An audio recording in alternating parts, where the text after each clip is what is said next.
Hi BP fans. So இன்றைக்கி நம்ம என்ன வீடியோவில் பார்க்க போகிறோம்னா கண்டென்ட் இல்லை மாமே அப்படின்னு தான் சொல்லணும். ஸோ இப்போ வரைய எபிசோட் ஓடிட்டு இருக்கு. இன்ன வரைய எந்த கண்டென்ட்டுமே நமக்கு கிடைக்கல.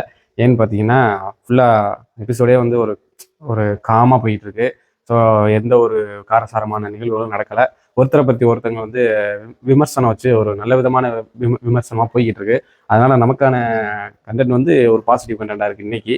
ஸோ எல்லா டீம்மேட்ஸும் அவங்க ஒருத்தர் ஒரு புரிதலோட பேசி நல்ல விதமாக பேசிகிட்டு இருக்காங்க. ஸோ அதுவே நம்ம கண்டென்ட்டாக எடுத்துக்கிடுவோம். கமல் சார் ஃபஸ்ட்டே பூர்ணிமாவை மன்னிச்சிட்டாரு. ஸோ அதுக்கப்புறம் ஒவ்வொரு விஷயமா நடந்துட்டு இருக்கு. ஸோ அந்த போர்டு வச்சு இந்த விடாமுயற்சி, சுயநலம், அந்த மாதிரி பல விஷயங்களை வச்சு அந்த கேம் விளையாடிட்டு இருக்காரு. அதில் எல்லாருமே பாசிட்டிவான ஒரு இதுவாக தான் பேசியிருக்காங்க. ஸோ யாரும் இது பண்ணலை. அந்த இடத்துல வன்மம் அப்படிங்கிற வார்த்தையை சேர்த்தது தான் வன்மத்தை உள்ளே கொண்டு வராரோ அப்படிங்கிறது ஒரு ஸ்ட்ரைக் ஆச்சு.